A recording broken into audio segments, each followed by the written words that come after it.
নমস্কাৰ এই মুহূৰ্তত জনাইছোঁ অসমৰ প্ৰত্যেকগৰাকী জনসাধাৰণৰ বাবে কেইবাটাও গুৰুত্বপূৰ্ণ খবৰ। আজি হৈছে 22 জানুৱাৰী। আজিৰ দিনটোতে অসমৰ লগতে ভাৰতবৰ্ষৰ বিভিন্ন প্ৰান্তৰ পৰা কেইবাটাও গুৰুত্বপূৰ্ণ খবৰ একত্ৰিত কৰা হৈছে।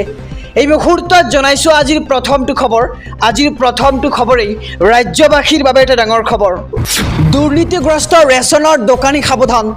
দুৰ্নীতি কৰিলে যাব লাগিব জেললৈ। ৰেচন সংগ্ৰহ কৰাৰ সমস্যাত পৰিছে নেকি আপুনি?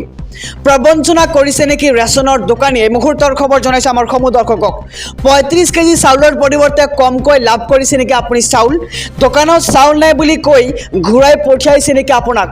ৰেচন কাৰ্ডৰ নামত আপোনাৰ পৰা কোনো ধৰণৰ ধন সংগ্ৰহ কৰিছে নেকি ৰেচন কাৰ্ডৰ দোকানীজনীয়ে? ৰেচন কমকৈ দিলে আপুনি দিব পাৰিব, ইয়াৰ বিৰুদ্ধে অভিযোগ চৰকাৰে মুকলি কৰিছে। জনসাধাৰণৰ সুবিধাৰ্থে এটা বিশেষ ফোন নম্বৰ। ৰেচন লাভ কৰাৰ সন্দৰ্ভত সকলো অভিযোগ দিব পাৰিব এই নম্বৰটোত, আৰু নম্বৰটো হৈছে 1800345361 নম্বৰ। মুখ্যমন্ত্ৰীৰ তৰফৰ পৰা কৰা হ'ল এই বিশেষ আহ্বান। আৰু দুৰ্নীতিগ্ৰস্ত ৰেচনৰ দোকানী এতিয়া সাৱধান। দুৰ্নীতি কৰিলে আপুনি যাব লাগিব জেললৈ। ৰেচন সংগ্ৰহ কৰাত সমস্যাত পৰিছে নেকি আপুনি? আৰু প্ৰবঞ্চনা কৰিছে নেকি ৰেচনৰ দোকানীজনীয়ে? চৰকাৰে মুকলি কৰিছে হেল্পলাইন নম্বৰ, আৰু ৰেচন লাভ কৰাৰ সন্দৰ্ভত সকলো অভিযোগ দিব পাৰিব আপুনি। নম্বৰটো আকৌ এবাৰ জনাইছোঁ 1800345361 নম্বৰত। এই মুহূৰ্তত জনাইছোঁ আজিৰ দ্বিতীয় নম্বৰ খবৰটো। ৰাম মন্দিৰলৈ যাব বিচৰাসকলে জানি লওক মন্দিৰত প্ৰৱেশৰ সম্পূৰ্ণ সময়সূচী। 23 ফেব্ৰুৱাৰীত সমগ্ৰ দেশবাসীৰ বাবে খোলা হ'ব ৰাম মন্দিৰৰ দুৱাৰ। পুৱা 7 বজাৰ পৰা 11 বজালৈকে খোলা থাকিব মন্দিৰৰ দুৱাৰমুখ। লগতে পুনৰ বিয়লি 2 বজাৰ পৰা 7 বজালৈ খোলা হ'ব ৰাম মন্দিৰৰ দুৱাৰ। পুৱাৰ ভাগত 4 ঘণ্টা, বিয়লি 5 ঘণ্টাৰ বাবে ভক্তই প্ৰৱেশ কৰিব পাৰিব মন্দিৰত। দুপৰীয়া 2 ঘণ্টা 30 মিনিটৰ বাবে বন্ধ থাকিব মন্দিৰৰ গৰ্ভগৃহ।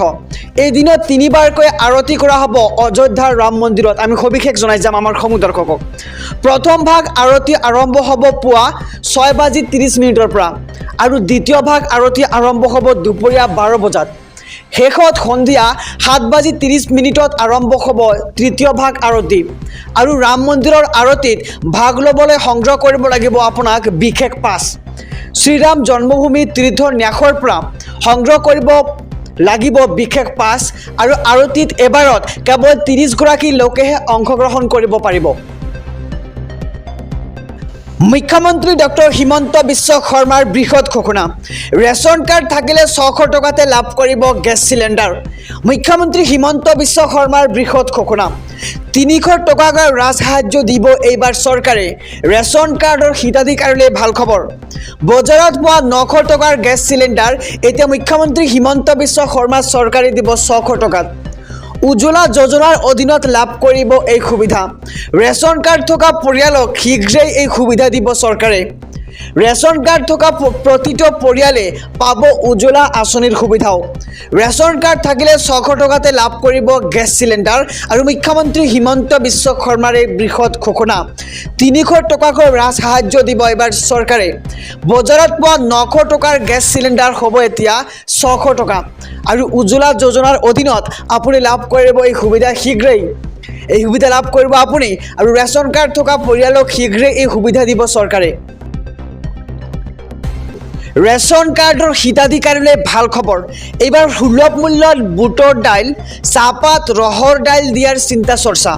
সুলভ মূল্যৰ দোকানত কম দামতে দিব পাৰে ৰহৰ দাইল, চাহপাত আৰু বুটৰ দাইল। এই মুহূৰ্তৰ খবৰ জনাইছোঁ আমাৰ সমূহ দৰ্শকক। এই ইংগিত দিলে এইবাৰ মন্ত্ৰী ৰঞ্জিত কুমাৰ দাসে। অসমৰ সুলভ মূল্যৰ গ্ৰাহকৰ বাবে ডাঙৰ খবৰ।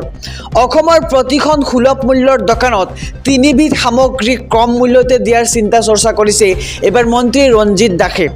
সুলভ মূল্যত বুটৰ দাইল, চাহপাত, ৰহৰ দাইল দিয়াৰ চিন্তা চৰ্চা কৰা হৈছে। আৰু সুলভ মূল্যৰ দোকানত কম দামতে দিব পাৰে ৰহৰ দাইল, চাহপাত আৰু বুটৰ দাইল। এই ইংগিত দিলে এইবাৰ মন্ত্ৰী ৰঞ্জিত কুমাৰ দাসে।